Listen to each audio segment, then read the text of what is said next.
제가 여기 여러 번 섰는데도 계속 설 때마다 어리버리해서 죄송합니다. 예. 지금 여러분들에게 새해 복 많이 받으세요라고 이렇게 인사하면 뭐 어떤 느낌일까요? 뭐야 이제 와서 이제는 뭔가 철진한 인사말처럼 어색한 느낌이죠. 사랑하는 성도 여러분, 지금까지 여러분들 2022년도를 그렇게 하셨던 것처럼 새 2023년도 더욱 하나님의 말씀에 따라 사는 새해가 되시기를 축복합니다. 이렇게 말씀드리면 아마 마음에 찔림을 받은 분도 있을 것이에요.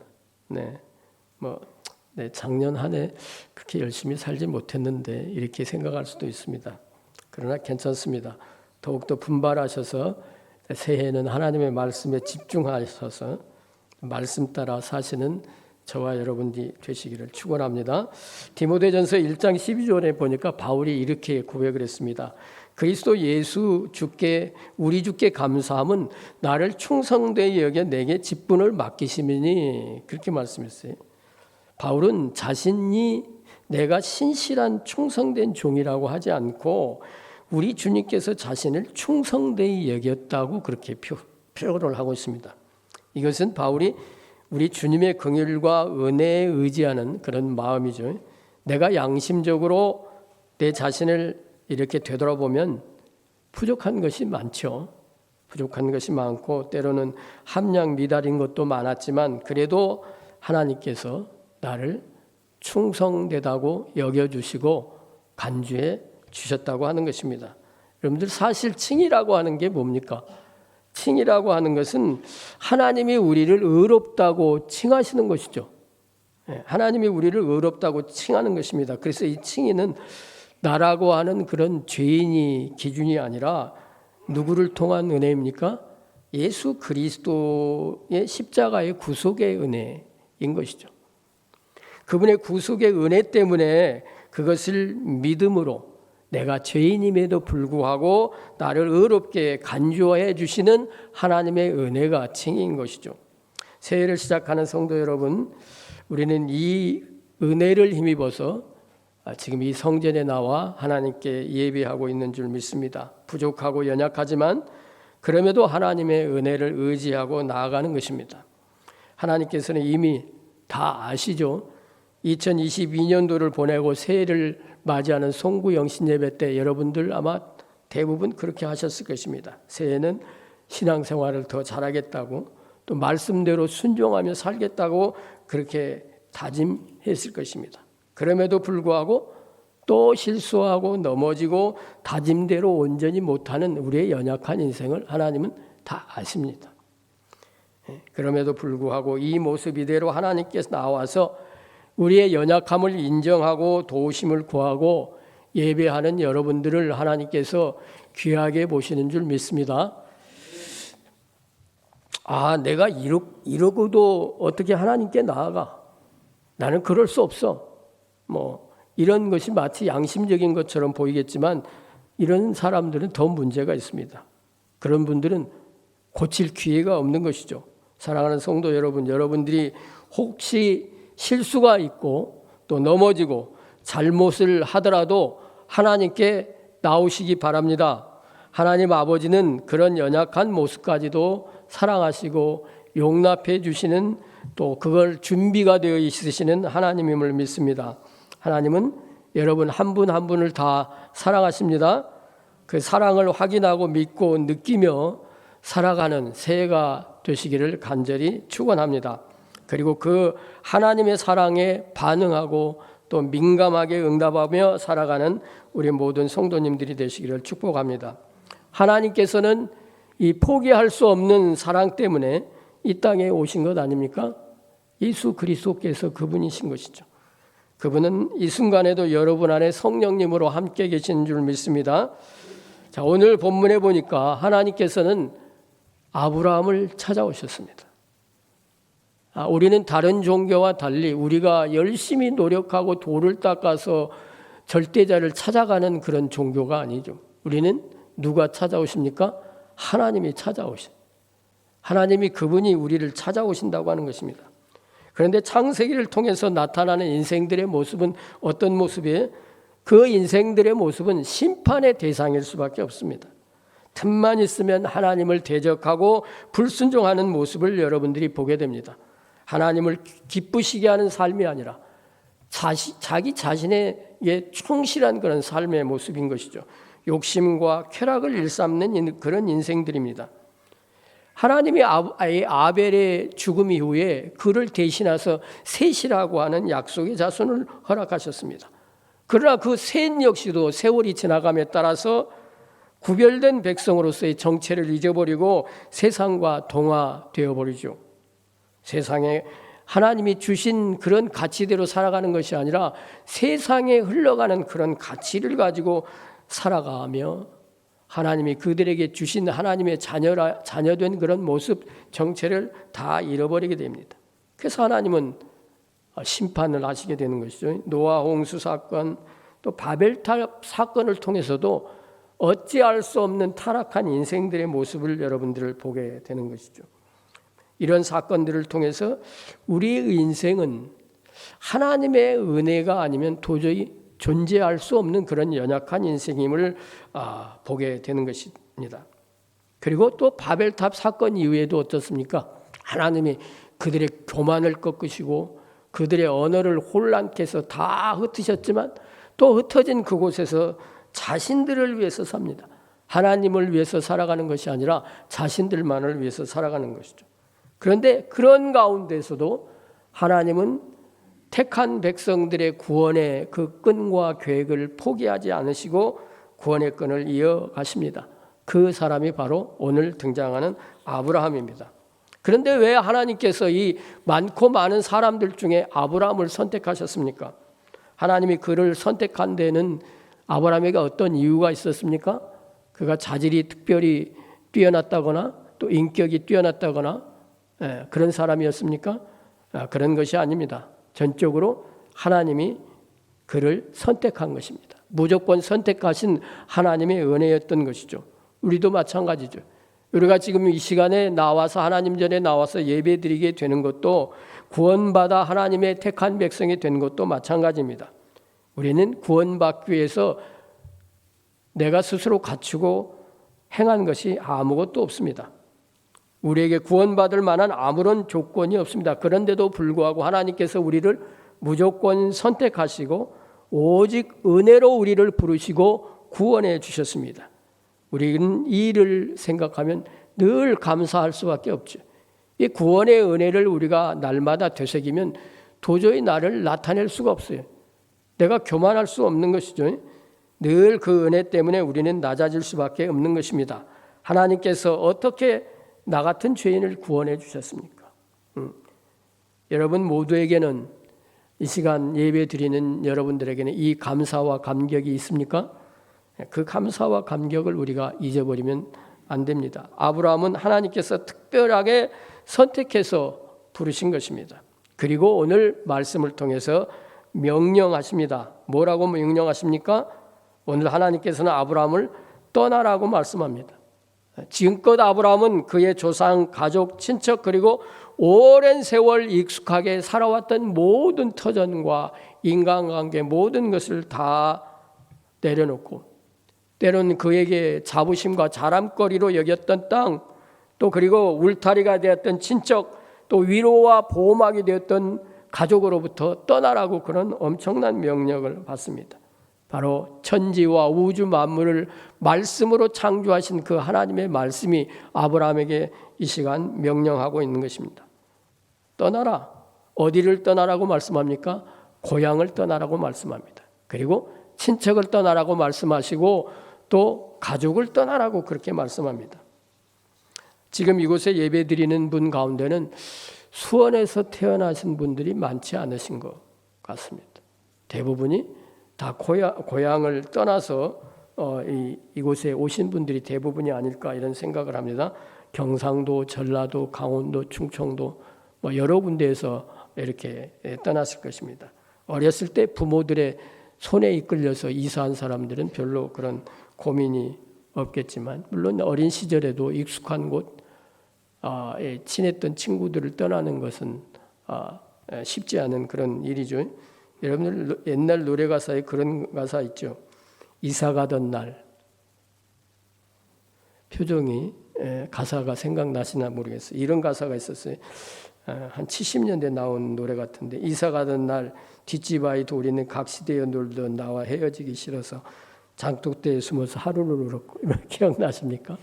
76년도에 발표됐던 노래인데 옛날에 그런 정서가 있었던 것이죠. 저도 그런 기억이 납니다. 어리버리했던 촌놈이 이제 시골을 떠나서 서울로 상경하던 때가 이제 이사하던 때가 1971년도 1월 8일이었어요. 정확하게 날짜도 기억하는데 그때 이제 처음으로 기차를 탔는데 기차가 상당히 무섭더라고요. 지금처럼 그렇게 안전장치가 돼 있지 않고 이 호실과 호실을 건너갈 때는 밑에 그 철길이 그냥 휙휙 지나가는 게 다 눈에 보이는데 얼마나 겁이 났던지. 그런 것을 선명하게 기억합니다. 어쨌든 가족의 가장으로서 그 가족들을 모두 이끌고 모든 책임을 어깨에 지고 가족을 이끌고 자기가 살던 곳을 이제 포기하고 다른 지역으로 가서 살아간다고 하는 것은 이 당시에도 지금 우리가 살아가는 이때에도 간단하지 않습니다. 그러나 이 아브라함의 때는 지금으로부터 거의 4천여 년 전에 일어났던 일입니다.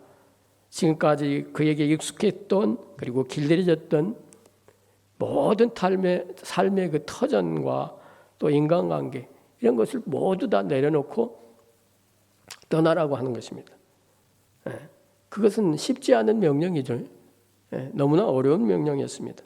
그것은 갈대아 우르였고 하란이었습니다. 자신들의 풍습과 문화 또 질서 가치들 또 최고로 여기고 또 하나님과 관계없이 살아가던 갈대아 우르 그곳에서 하나님께서 아브라함을 불러내신 것입니다. 훗날 스데반은 사도행전 7장에 아브라함이 가나안 여정을 회고할 때 두 단계로 설명합니다.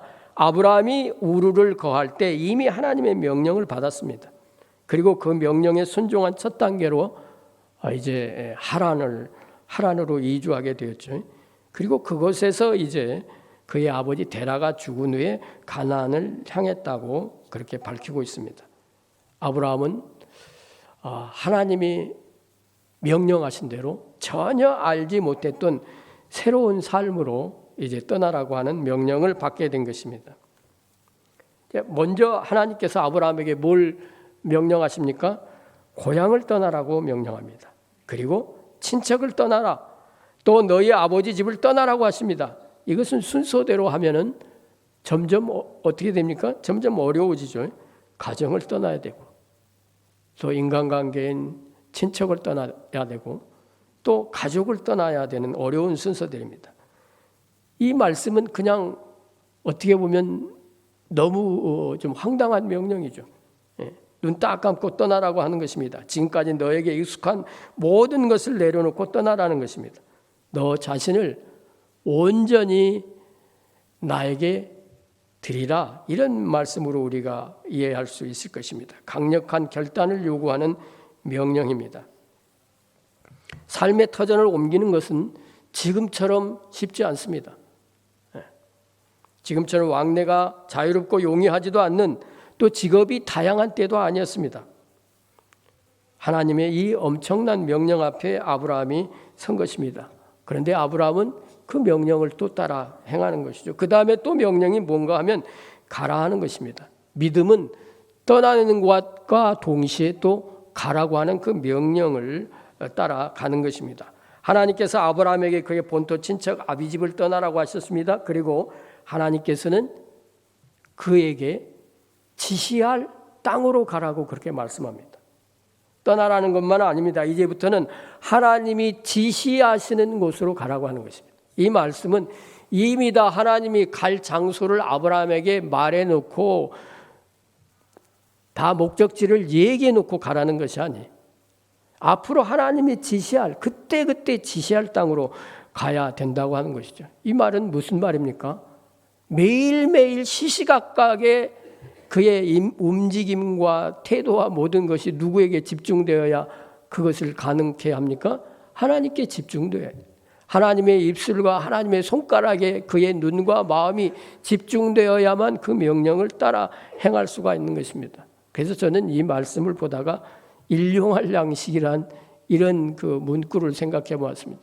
왜 하나님이 우리에게 충분한 양식을 주지 않고 일용한 양식이라는 주기도문에 일용한 양식이라는 그런 표현을 썼을까? 이건 무엇을 의미하는 걸까요? 매일매일 삶 속에서 우리들의 필요한 것을 하나님께 구하고 받고, 그러니까 우리의 삶은 어떤 삶이에요? 하나님을 따르는 삶은 그냥 연초에 신년 예배 드리고 연말에 송구영신 예배 드리고 그렇게 끝나라는 게 아닙니다. 매일매일 삶 속에서 하나님을 의지하고 하나님의 말씀에 귀 기울이고 그 말씀이 지시하는 대로 움직이라고 하는 그런 말씀입니다. 일용한 양식도 매일매일의 그 양식을 우리가 구하는 것처럼 매일매일 시시각각으로 하나님의 음성에 귀 기울이고 그분의 손가락에 우리의 시선을 맞추고 따라 나가는 삶을 아브라함에게 하나님께서 요구하시는 것입니다. 그런데 그 하나님의 명령은 아무런 그런 이 축복의 말씀이 없는 말씀이 아니라 축복을 약속하고 있습니다. 하나님의 축복의 약속이 이제 오늘 읽은 본문 가운데 2절 3절에 있습니다. 우리 찾아서 다시 한번 읽어볼까요? 함께 창세기 12장 2절 3절 다 같이 찾아서 읽어보겠습니다. 시작. 내가 너로 큰 민족을 이루고 내게 복을 주어 내 이름을 창대케 하리니 너는 복이 될지라. 너를 축복하는 자에는 내가 복을 내리고 너를 저주하는 자에게는 내가 저주하리니 땅의 모든 족속이 너로 말미암아 복을 얻을 것이라 하신지라. 아멘. 이런 복이 여러분들에게 임하기를 축복합니다. 이런 복을 누리는 자는 어떤 자들인가 하면 이런 하나님의 축복의 약속의 복을 누릴 수 있는 사람의 전제 조건은 무엇입니까? 순종입니다. 따라가는 것이. 그러니까 여러분들이 이미 그 답을 다 알고 계십니다. 순종하는 것이. 그 축복을 간절히 바라고 원하는 사람은 하나님의 음성 말씀에 집중하고 그 지시에 따라가는 사람입니다. 이제는 내 습관과 경험으로 움직이는 것이 아닙니다. 내 지식과 내가 가진 정보를 가지고 움직이는 것이 아닙니다. 이제부터는 오로지 하나님의 말씀하시고 지시하는 곳으로 가야 합니다. 그러기 위해서는 어떻게 해야 합니까? 하나님께 늘 집중해야 합니다. 그렇지 않으면 하나님께서 지시하는 곳을 알 수도 없을 뿐만 아니라 그것을 향해 나갈 수도 없다고 하는 것입니다. 그렇게 되면 하나님께서 약속하신 그 축복과 상관없는 사람이 되는 것이죠. 상관없는 인생이 되는 것입니다. 이제 아브라함은 그 축복을 누리기 위해서는 오로지 하나님의 음성과 하나님의 지시하시는 그 손가락만 바라보아야 되는 것이죠. 전에는 나의 유익이 되는 삶이 아브라함에게 우선순위였다고 하면 이제는 하나님의 명령과 말씀, 지시, 그것을 따르는 것이 우선순위가 되어야 되는 것이요. 한눈 팔면 어떻게 됩니까? 하나님께서 지시할 땅으로 제대로 갈 수가 없습니다.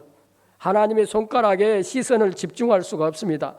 하나님의 말씀을 굳게 잡고 나가는 삶을 살아야 그 축복의 약속이 나의 것이 되는 것이죠.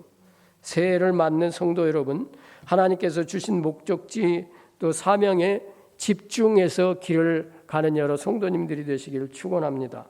이 길을 향해서 한눈 팔지 않고 잘 따라 나가는 것이 믿음입니다. 이 새해에도 아브라함이 누렸던 복을 같이 누리기를 소망하는 여러분, 더욱 더 하나님의 말씀에 집중하는 한 해가 되시기를 축원합니다. 12장 4절 5절에 이에 아브라함이 여호와의 말씀을 따라갔고 롯도 그와 함께 갔으며 아브라함이 하란을 떠날 때에 75세였더라. 아브라함이 그의 아내 사레와 조카 롯과 하란에서 모은 모든 소유와 얻은 사람들을 이끌고 가나안 땅으로 가려고 떠나서 마침내 가나안 땅에 들어갔더라. 그는 하나님이 명령하신 대로 그렇게 순종하여서 그의 목적지에 다다르게 된 것입니다. 여러분, 이 지시를 따라야 됩니다. 하나님의 지시를 따라야 됩니다. 아브라함이 그랬던 것처럼 떠나라고 하면 떠나고 멈추라고 하면 멈춰야 되는 것입니다. 그 경고를 무시하면 축복이 내 축복이 될 수가 없습니다. 여러분들 때로는 그 명령을 따르기 어려운 환경이 조성되기도 할 것입니다. 상황과 형편, 어려운 상황과 형편을 당할 수도 있어요. 그럼에도 불구하고 여러분들이 잊지 말아야 할 것은 우리들은 하나님의 축복이 예비되고 약속되어 있는 하나님의 백성들이라고 하는 것입니다. 요즘 휴대폰에 무슨 어플이 있는가 하면 내비게이션 어플이 있어요. 요즘 웬만한 사람들은 내비게이션 안 사죠. 처음에 그 자동차 살 때 이렇게 장착되지 않으면 내비게이션 사는 사람을 못 본 것 같아요. 다 휴대폰에 다 그 어플이 있기 때문에. 그래서 그 휴대폰을 놓고 이제 길을 갑니다. 근데 그 이 휴대폰으로 내비게이션을 대신하다 보면 저같이 조금 어눌한 사람은 좀 곤혹스럽고 당황스러울 때가 있어요. 어느 때죠? 안 써보신 모양인데 표정이. 네, 전화가 올 때. 그것도 내가 피치 못하게 받아야 할 전화가 오면 아주 짜증스럽고 당황스러워. 내가 익숙한 길은 뭐 습관적으로 가면 되는데 내가 여기서 길을 잘못 선택하면 그냥 아주 낭패를 당할 그런 순간에 또 전화가 오는 때가 있어요. 이건 아주 곤란한. 이런 것처럼 이렇게 우리가 하나님의 명령과 지시를 따라서 가야 할 때 우리의 가는 방향, 우리가 안내받는 그것을 방해하는 요소들이 있을 수 있단 말이에요. 자, 그것을 우리가 조심해야 합니다. 그 순간에도 우리는 무엇을 봐야 돼요? 하나님의 지시를 따라야 돼요. 하나님의 말씀을 따라가야 된다고 하는 것입니다.